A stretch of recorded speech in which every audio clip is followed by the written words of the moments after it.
Anyway, Dan, good to be here. I'm excited about this, and we're doing this is the Teach Each Other Something session. Dan Steers, everybody, a round of applause for Dan Steers. I'm a huge Dan Steers fan. This guy's super talented. He just got in first, but I was going to say the same thing. Now it just looks like I'm copying him. But I'm going to get in a little bit early because I know once he starts talking, I'm going to struggle with a word in there. Like, people probably look dead. I don't even think he breathes when he talks. He just takes one big breath in for the first hour and he goes all the way through. But it's actually, I'm going to use his own words against him here because Warwick and I share a lot of the same beliefs and philosophies and analogies here. And one of the coolest things about travelling the world as an international clinician is we get access to a lot of other clinicians and trainers. We can talk, we can share ideas, and we collaborate and learn from each other. That's the whole idea here. Instead of us looking at each other and being competitive, we're in the same business and you take my client, I'm taking this one. It's got nothing to do with that. We're on a journey of self-development. Now, Warwick's got something that's going to help me out and me, maybe the piece to the puzzle that I'm missing. I'm going to take that, absolutely, and I'm going to credit him for it. And maybe vice versa. Maybe I've got something I do I can help Warwick with, and that's how you share. And I believe horsemanship is a science and it's evolving. So you're trying to improve your system. I don't believe it's information that we have, you're trying to protect it. There is religion is often like that. You have a belief, and then all you do is protect it. I'm about evolving, so I'm thinking this is a good opportunity, and I get paid to do it, to learn something of Warwick Schiller. Is that it? You're like, I can start now? Here we go. I had something to say while you were saying that, and then you talked for so long that I can't remember what I was going to say.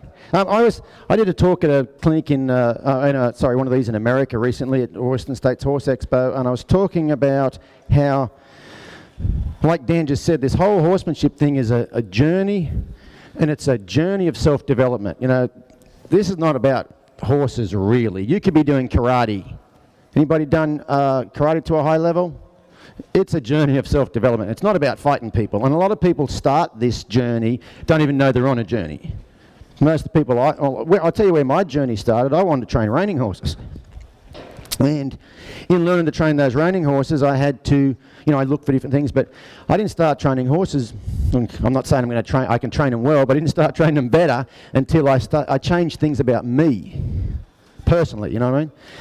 And I think it's made me a better father, better husband, and probably a better person to be around. And, everybody's got to make some changes for this thing to happen. But, I wasn't on a journey. I want to learn how to train reining horses, okay? Most people that I know that are on this journey had a horse that reared up.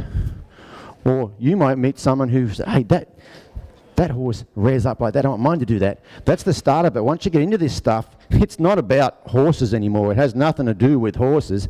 The horse is the thing that guides your journey. That's what, that's what drives you on that journey. But it's after if you get your head around that, and Dan's got his head around it, and I have too.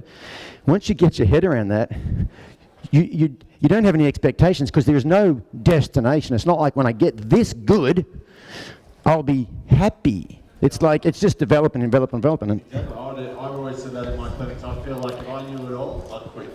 Quit horses and do something else because that's the part that I enjoy is the development, and you'll never know it all. There's not enough lifetimes. There's just not enough lifetimes. So in our lifetime, I'm trying to get as much out of it as I possibly can. And what I was going to get to there was I was doing the Western States Horse Expo. I was talking about how it's a journey, and I said, and this was a spoken thing, there's no horse in it, it was like a podium sort of thing, and I think Chris Cox had been on there before me and someone else right before that, and I said, I bet if you asked anybody that's here presenting, if they do something different now than they did 2 years ago, I bet every single one of them, well, you think it'd be yes or no? I said it would be yes, because if they're still doing the same thing they were 2 years ago, they probably wouldn't be presenting here. You know what I mean? Did you agree with that, Dan? Oh, absolutely. Yeah. That's what we're saying. It's definitely about the journey, not the destination. I think you're going to talk a little bit about that in the session. I am. Actually, I met a bloke in Scotland last year, and he told me he was a black belt in karate when he was 12. And he said, did I tell you this story last night? You remember the same story a few times, and now you haven't told that one. Okay. He told me he was a black belt in karate when he was 12, and he thought, when I get to be a black belt, I'll know everything. And he said when he got to be a black belt, he realised he wasn't at the end. He was at the start. And it's not till you become a black belt that you know that. You can't be, I don't know what the belt is below a black belt, but when you're the belt below the black belt, you go, I've just got one more belt to go and I'm King Kong, I've got it. And then when you get there, now you go, oh, I don't get it, I'll never have it, and I'm happy with that because it's a journey. And I think this whole horsey thing, you've got to get to a certain level, like, well, I'm not saying I'm an elite level, but let's say I'm a black belt. Okay, I've finally got to the point now where I'm pretty good and I realise I know nothing. It's not until you think you know it all, it's not until you get to the point where you think you know it all and get through that the journey really starts for me. Well, you've got to hire a teenager, because they do know it all. Yeah, have you seen that t-shirt? Hire a teenager while they still know it all. It's true, it's employment. It's like, you get him now, because as soon as he starts becoming an adult, he's going to realise how much he doesn't know.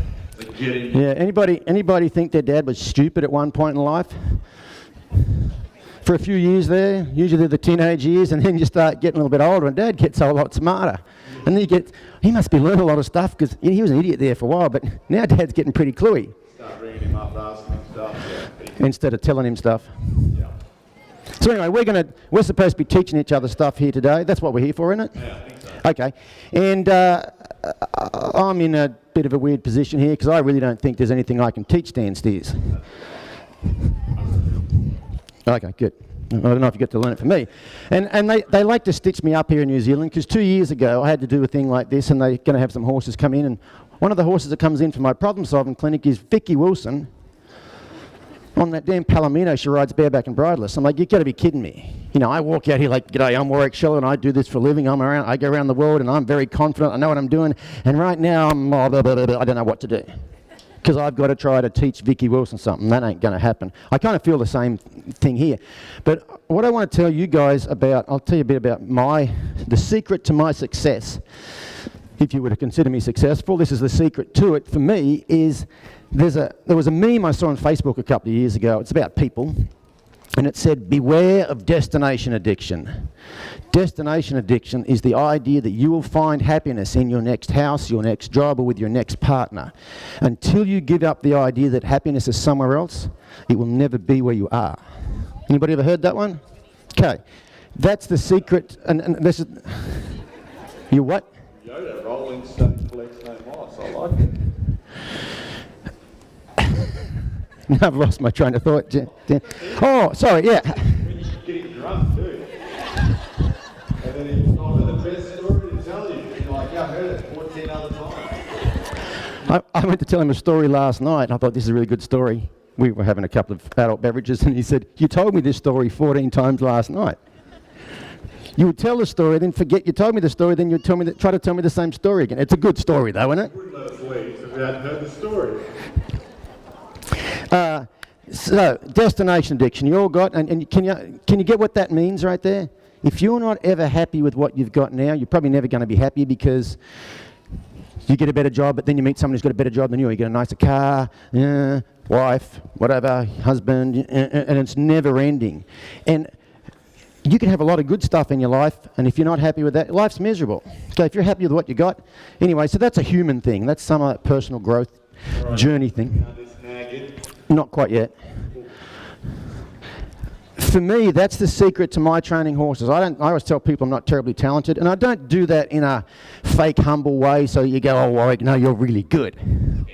I don't think I'm very talented, but I can get some cool stuff done. And the one thing for me, the cornerstone of everything I do is getting those horses to want to be where they are. And horses have destination addiction, okay? Ever take your horse for a trail ride, when you start heading home, he's walking faster than he was on the way out? That's a destination addiction. Ever try to ride your horse away from another horse? Doesn't matter what the destination is, whether it's another horse or it's home or it's any of those things. You struggle a lot with the horse, not because you can't get it to do the thing you want it to do. You can't get it to do the thing you want it to do because it's not happy where it is and would like to be somewhere else. Did anybody come to the Friday night show? Did you happen to see me jump? Yeah. Did you happen to see me... Did you happen to see me come in the gate on that big grey horse? And 2 seconds inside that gate, she made a big old sweeping bend that I almost didn't make with her. Which way was it?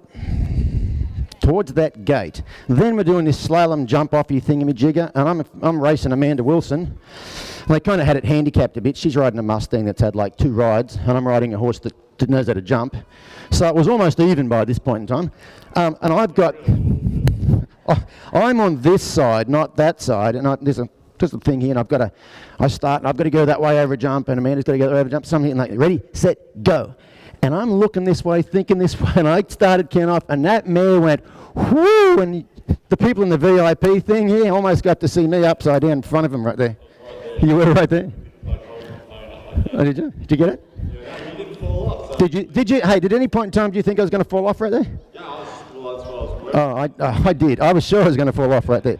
Jump around here somewhere got pretty loose. Oh, the first jump, yeah. I'm not a jumper, but I did a little bit the other day on that mare on a cross-country course here. That day she jumped the jump she was jumping.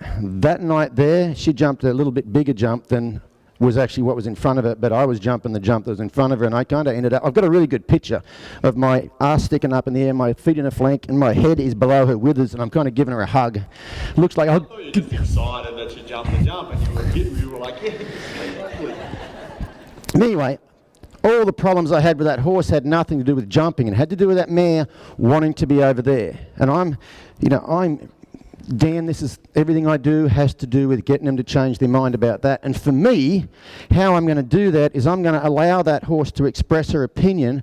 I'm going to let her go over there, and she's outside. I'm going to bring her in here in a minute because I want to finish what happened the other night. I felt really bad about that because it wasn't a pleasant experience for her. You know, that poor mare was frantic. You know, her heart's beating a million miles an hour.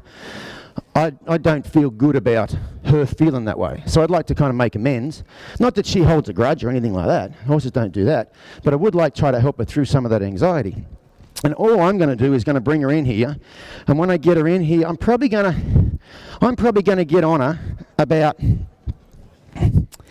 here, I think. I'm going to get on her here because when I get on, there's a peaceful spot right here.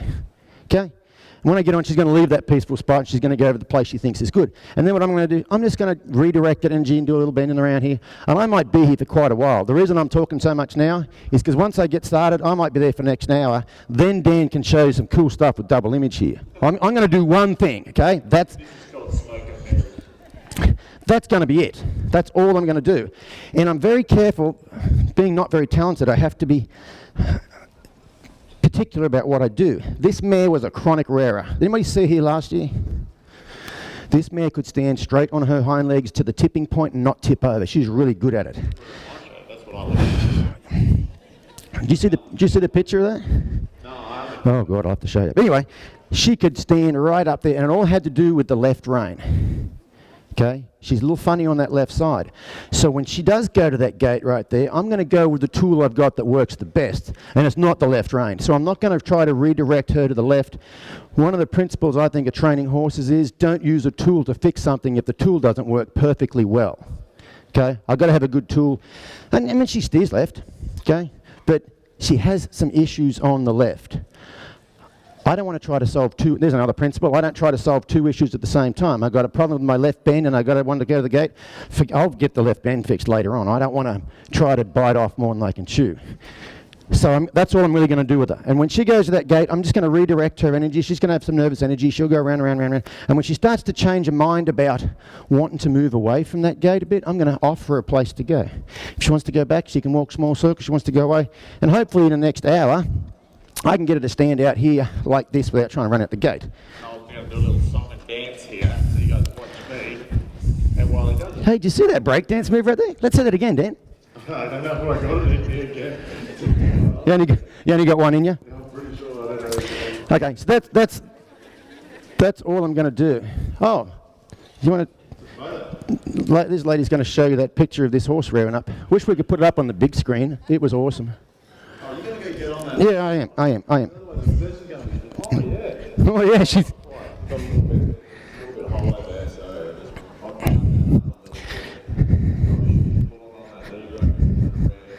Okay, if you don't want her to wear. But anyway, so I'm going to get on her. Now, I'm going to get on her, and what I'm trying to do, I want to change her mind about the one place she wants to be. There's one place this mare's going to want to be. I want to change her mind. I don't care where else she wants to be. I just want to change her mind about that. Who saw Dan last night in the show here? Yeah, bloody awesome, isn't it? It's if you think about everything your horse does is good and bad, depending on how you use that thing. Okay?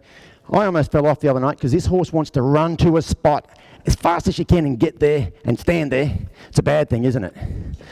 But if Dan, you're going to do your little box trick, Dan?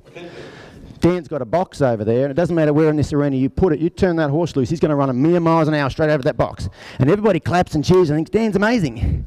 But that horse is doing exactly the same as what my horse did the other night, is I have to get to a certain spot. Dan's used it in a positive way. It was a negative thing for me, but the horse isn't being bad doing it. You know, think about how do we teach horses to want to go out the gate like that? We come in here and we ride them around, we do all sorts of stuff, and then when we're finished, we go out the gate and let go. Repeat, rinse and repeat, rinse and repeat, and pretty soon the horse comes in, he's like, there's no right answer in here. I know Dan's box is out that gate right there. So Dan, I'm going to leave you to it.